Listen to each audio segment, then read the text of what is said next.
What's going on YouTube? You back here again with another video for you. Today's video, I'm about to head up to City of Cars. Gonna check out their inventory, see if they got anything new. So I got a couple cars in mind that I want to check out. They got a BMW M5 competition. They got a Maybach, and there was a few Camaros out there that I want to try out. But their inventory comes in and goes out so quickly. Before you leave, don't forget to like, comment, subscribe, browse my channel. Got tons of videos on tons of cars. So let's cue the theme music.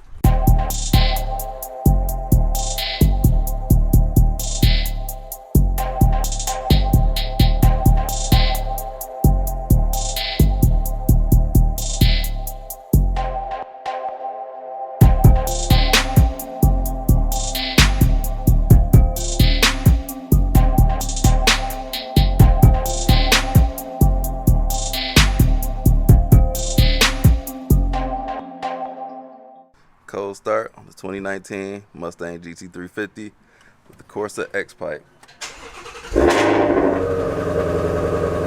Valves closed. Valves open. Pulling up the City of Cars. Let's see what they got outside today. 2021 Escalade. I'm in the garage now. I'm having a hard time picking which car I want to drive today. Mustang. I want to drive this, but it's sold. It's a red eye, Maybach, SRT Jeep, Range Rover, C8, Rubicon, SQ8, which is Audi's version of the Lamborghini Urus. Plum Crazy, my favorite. I think there's a Trackhawk somewhere. Let me get my hands on one of those. A few Camaros. 911, one of my personal favorites. I see that Audi S8 too. That's a huge sleeper. That thing is fast. Or one of these classics. Got the classic Shelby, Jaguar E-Type. I don't know if my audience knows about these, but definitely this car. This is a special car. And the Shelby, that's not an actual Shelby. Those go for millions of dollars, but this is a replica. They still command quite a hefty fee. Got the 392 Wrangler right here. And I would like to drive one of these, but this is spoken for. This thing commands a huge price tag. I think this might be 6 figures right here.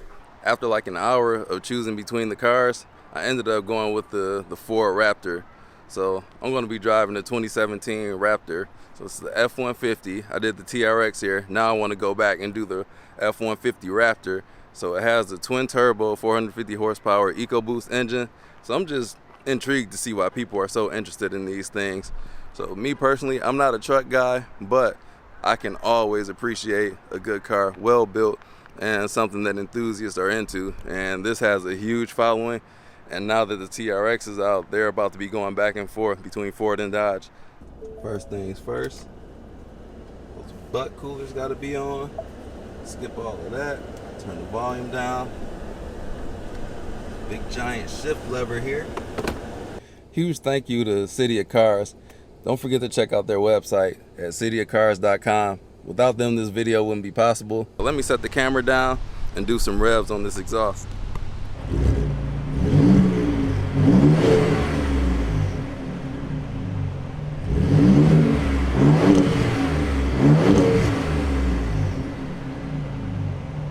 So let's take a walk around the Raptor. So the Raptor, it's an F-150, but it's a special edition.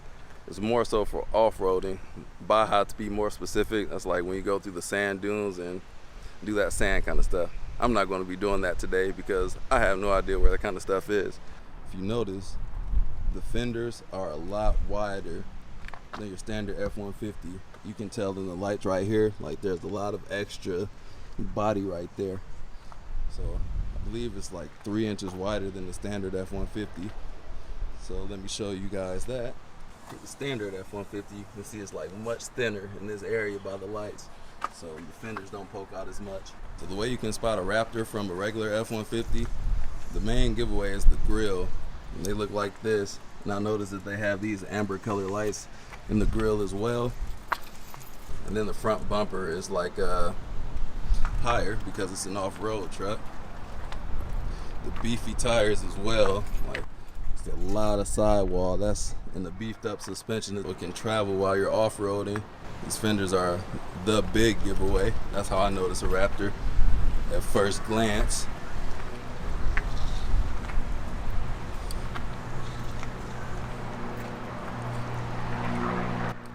Also, they have the dual exhaust on the back. Most F-150s just have a single pipe on the right side.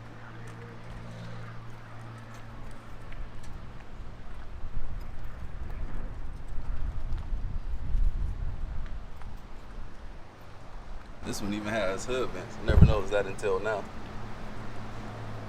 So with the truck this big, it's useful to have a 360 camera. So the cameras, as I explained this in the TRX video, there's 4 cameras. One on the grill, 2 under the side mirrors, and 1 in the back for your standard rear view camera. Here's the one in the front grill, and there's one underneath the mirror on the side. And through computer software, they mesh that all into one image, so it makes it look like a top-down view, so you can see all around the car. Very useful. Check out the rear hatch right here. Is it soft opening? Yes, it is. I think these come with like a 5.5 foot bed. And then let's see what this is. Looks like a step in here. This bad. Oh my God.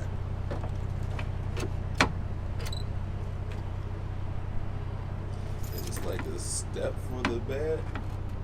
Oh no, I'm gonna assume it is. Yeah, that works. Now I can see everybody around here. It's a nice feature to have if you're not vertically blessed. Had to go on the inside. It's hot outside today. Turn on the butt coolers. But this truck had an original sticker price of $64,840.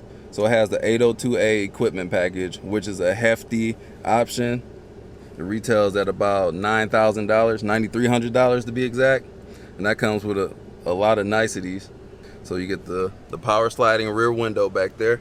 You get Sync 3. You get the 360 camera, blind spot monitoring, cross traffic.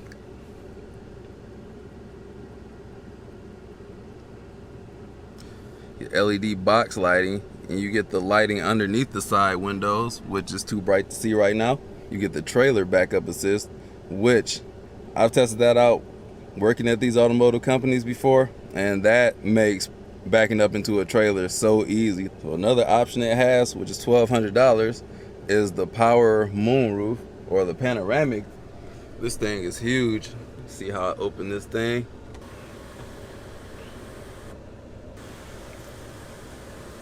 Panoramic sunroof, which is a great feature to have, but not on days like today because it's 90 degrees, so I'm going to close that because the sun is beaming right over my head. The other features it has: the heated steering wheel, heated back seats, and that trailer step that I showed you all, and those are like $100 a piece, a little more, $125, $150. So the main reason you would buy one of these is for its off-roading capabilities, or unless you're like me, you just want to be cool. This is a cool truck. So it has a lot of different driving modes. You got normal, sport, you got your inclement weather, mud and sand. What in the heck is going on with that?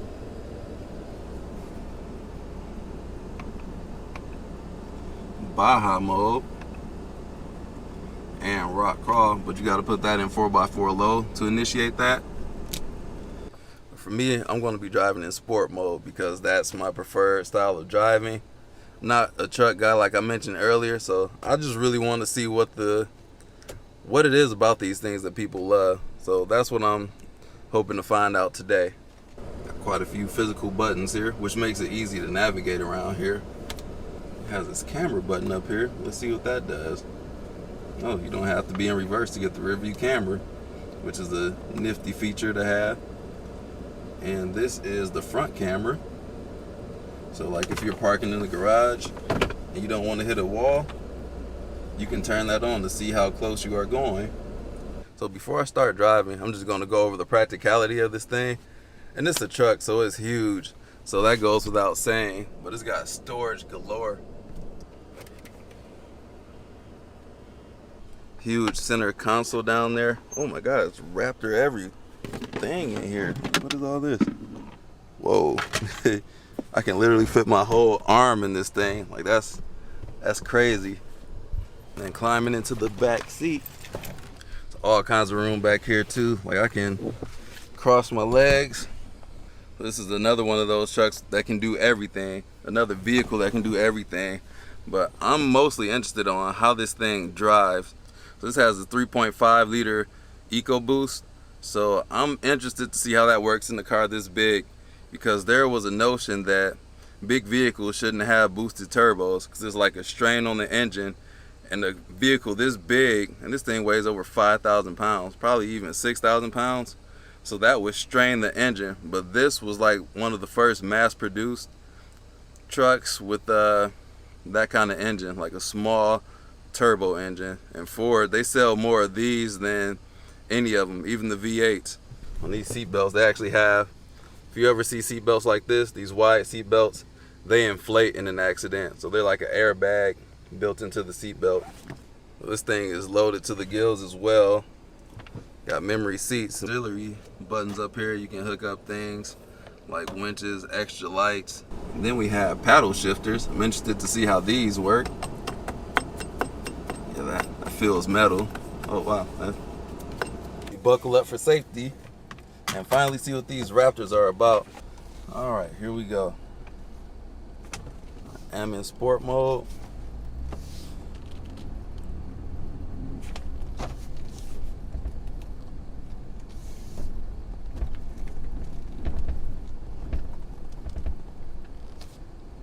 Bumpy parking lot, but it soaks those up well.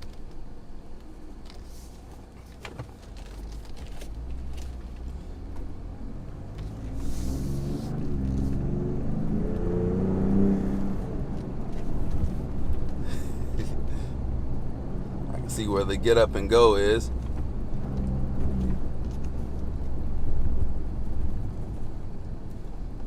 I can see the microphone on my camera shaking like crazy. Hope that doesn't mess up the audio.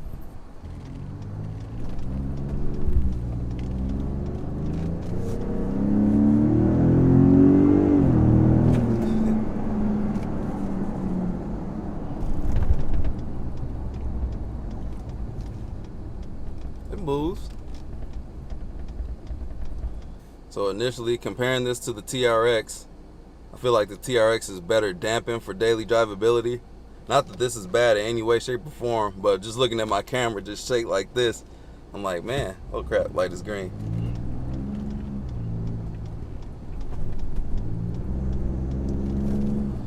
So let me try these paddle shifters. Go to manual mode. So this has the 10-speed auto, which is the same transmission that's in the Mustang, Camaro. GM and Ford partnered on this. They did a really good job at it. Let me downshift. Upshift. It's a slight delay, but I don't think this is the car that you're going to use for like quick shifting. I'm in 7th gear at 40, man.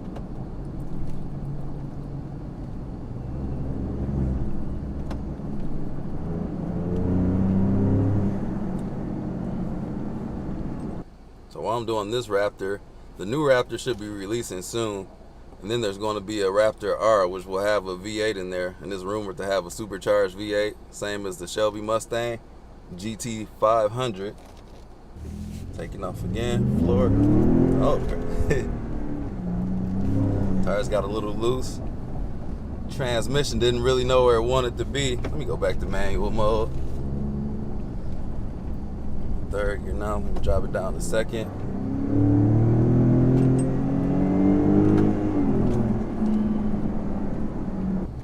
Drop it down to gear again. Like, it's quick for a truck, I'll say that. Is it the fastest truck? No. Fast enough though. And a lot of people complain about this for not having a V8. And I'm trying to see, like, does it need a V8? Because it moves like it is a V8. But does it sound like a V8? Not at all. For so long, there hasn't been a competitor for this truck on the market until the TRX came out. And that's going to make them change the game. Ford, like, Ram made Ford move their needle up a little higher.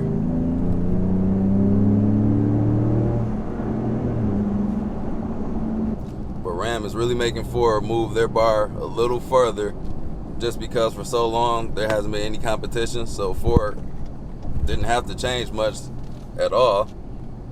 And I guess that's why they were okay with putting the V6 in here, which is honestly not a terrible choice, but for me personally, you gotta have the V8.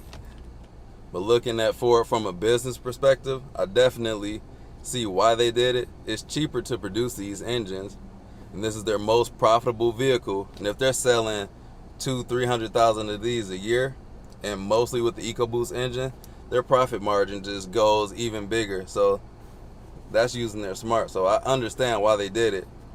You got to keep in mind that car companies are in there to make one thing, and that's profit. Like, and this is Ford's profit workhorse right here. Like this, they could probably only build F-150s and be okay. Like a lot of their cars, that's why they stopped making passenger cars.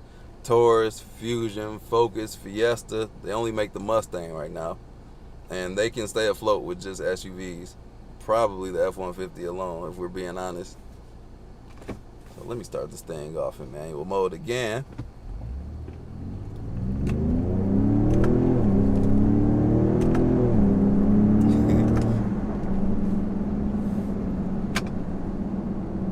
Yeah, so that's pretty fun. Like, it's not lightning quick.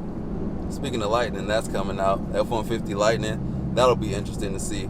I'm having a hard time wrapping my mind around trucks that are fast, because I'm used to fast cars, and this is just different for me. So bear with me. I'm trying to get the stigma of why people like trucks, and I'm starting to understand it. They can do anything with these trucks. Like, it's not so slow. It's extremely practical. There's not anything else out there more practical than a pickup truck. So if you had to have one vehicle, this could be it for you.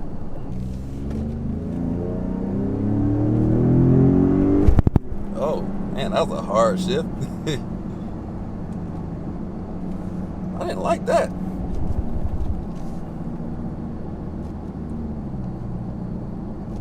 I thought I would have a lot more to say about the driving impressions on here, but it's just kind of it's not my cup of tea, I guess. All right, that's the end of me driving the Raptor so far, and I really wish I didn't drive the TRX first. I can appreciate everything that the Raptor is, what it started, and where they went with it, but Chrysler made them move the bar, so they're gonna have to come back with something new. Like, although I enjoyed it, I just felt like the TRX was a more, I don't want to say engaging. The TRX is just a more exciting car. Kind of like my GT350. It invokes emotion. And I feel like the Raptor is great, but I feel like the TRX does it better. Like, it has the sound, it's faster, it's more features, it's newer. Like, it has a lot going for it. And for it, they're gonna have to come and leapfrog back over Dodge. That's something they always do. Competition is always great in the automotive industry, because we, the consumer, we get better products. And driving the Ram first, it was kind of like people that think Cole Haan is a great company. And Cole Haan is okay for a premium shoe, but it's like, man, have you tried Allen Edmonds? This is nice for what it was, but I know where they're gonna go. They're gonna supercharge this thing and put the Shelby motor in there, and that's gonna be great. But for this, it's still a good alternative. When you're not in boost, these are economical. They can be, but once you get in boost, they're worse than the V8. As you can see, this is the kind of stuff I like. And driving the truck, it's a different experience for me. And I'm just trying to give you a real rundown of how I feel on this truck, being a car guy. And this truck is going for like 61,000, and it has like 37,000 miles. That's what we're going through today. Used cars are just very high. The Raptor holds its value extremely well, so that's another reason why this is so expensive. And they'll last for a long time too. Like Ford, I think Ford has the best quality when it comes to the pickup trucks. You see a lot of older ones on the road, but pickup trucks, they're solid no matter which company you go through. But I think Ford, they normally set the bar first and they do the most. And I feel like GM and Chrysler, they kind of follow second. This is Ford's baby right here. Oh my God, is that a deer? Where the heck did a deer come from?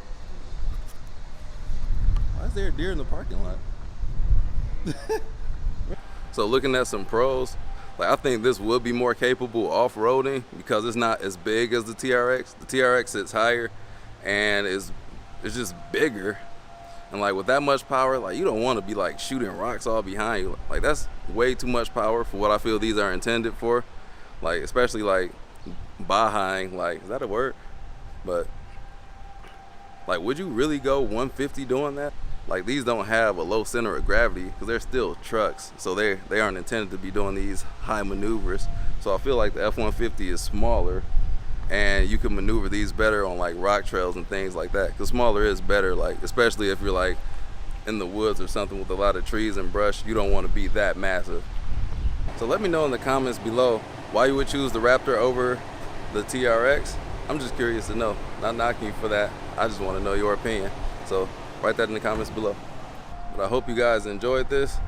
Don't forget to like, comment, subscribe, hit the bell. We'll see you on the next video. Peace out.